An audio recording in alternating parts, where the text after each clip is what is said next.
10वां अध्याय। सावर्णिं सूर्यतनयो यो मनुः कथ्यतेष्टमः निशामय तदुत्पत्तिं विस्तरादगतो मम महामायानुभावेन यथा मन्वन्तराधिपः स बभूव महाभागः सावर्णिस्तनयो रवे स्वारोचिषे अन्तरे पूर्वं चैत्रवंशसमुद्भवः सुर्घो नाम राजा भूत्समस्ते क्षितिमण्डले। शुंभवध। मैं मस्तक पर अर्धचंद्र धारण करने वाली शिव शक्ति स्वरूपा भगवती कामेश्वरी का हृदय में चिंतन करता हूं। वे तपाए हुए सुवर्ण के समान सुंदर हैं। सूर्य, चंद्रमा और अग्नि, ये ही 3 उनके नेत्र हैं तथा वे अपने मनोहर हाथों में धनुष, बाण, अंकुश, पाश और शूल धारण किए हुए हैं।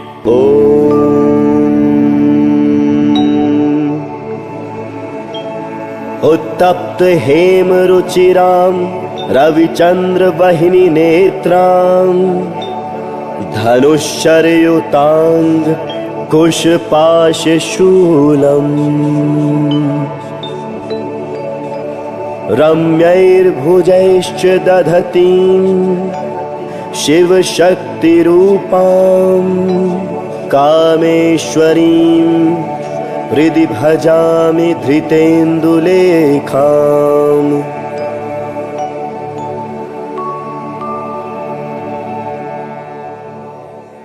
ऋषि कहते हैं, राजन, अपने प्राणों के समान प्यारे भाई निशुंभ को मारा गया देख तथा सारी सेना का संहार होता जान शुंभ ने कुपित होकर कहा, दुष्ट दुर्गे, तू बल के अभिमान में आकर झूठ मूठ का घमंड न दिखा। तू बड़ी मानिनी बनी हुई है, किंतु दूसरी स्त्रियों के बल का सहारा लेकर लड़ती है। देवी बोली, ओ दुष्ट, मैं अकेली ही हूं। इस संसार में मेरे सिवा दूसरी कौन है? देख, ये मेरी ही विभूतियां हैं, अतः मुझ में ही प्रवेश कर रही हैं।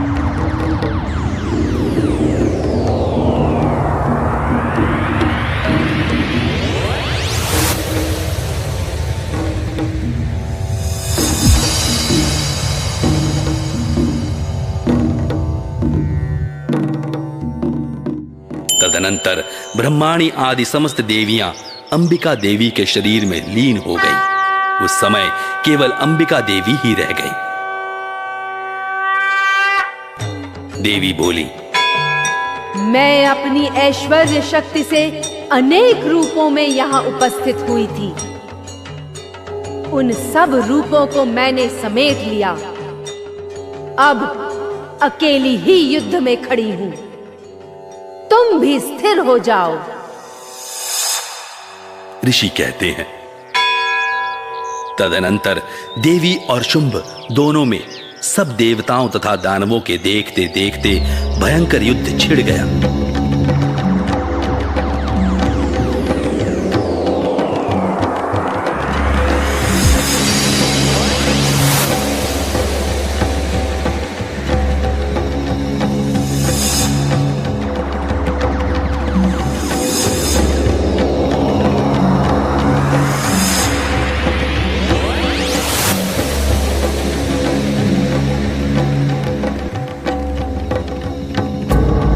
वर्षा तथा तीखे शस्त्रों एवं दारुण अस्त्रों के प्रहार के कारण उन दोनों का युद्ध सब लोगों के लिए बड़ा भयानक प्रतीत हुआ।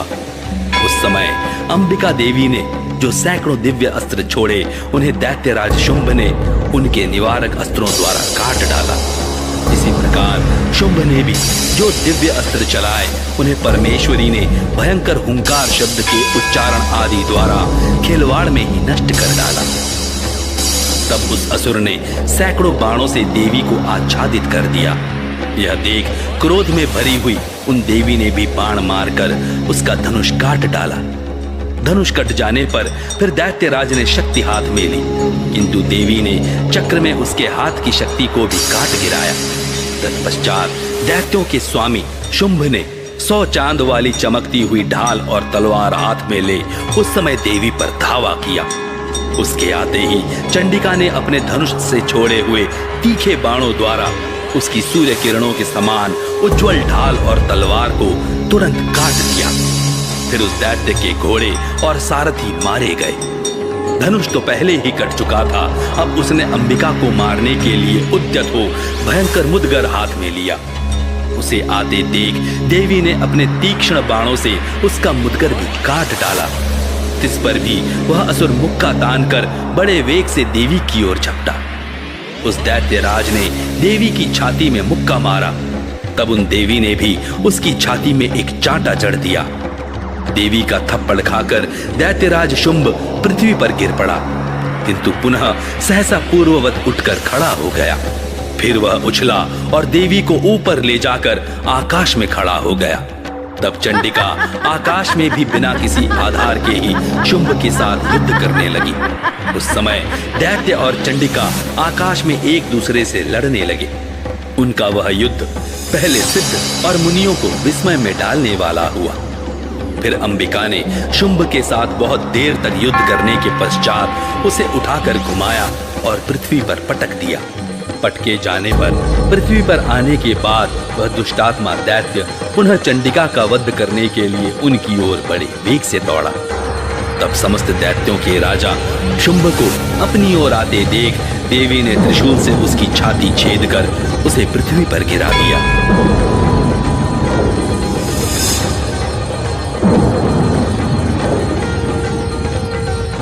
देवी के शूल की धार से घायल होने पर उसके प्राण पखेरु उड़ गए और वह समुद्रों, द्वीपों तथा पर्वतों सहित समूची पृथ्वी को कंपाता हुआ भूमि पर गिर पड़ा।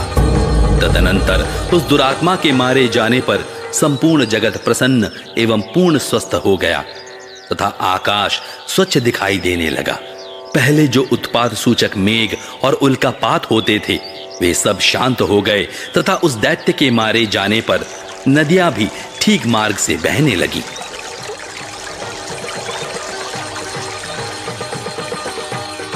उस समय शुंभ की मृत्यु के बाद संपूर्ण देवताओं का हृदय हर्ष से भर गया और गंधर्वगण मधुर गीत गाने लगे। दूसरे गंधर्व बाजे बजाने लगे और अप्सराएं नाचने लगी। पवित्र वायु बहने लगी। सूर्य की प्रभा उत्तम हो गई। अग्निशाला की बुझी हुई आग अपने आप प्रज्वलित हो उठी तथा संपूर्ण दिशाओं के भयंकर शब्द शांत हो गए।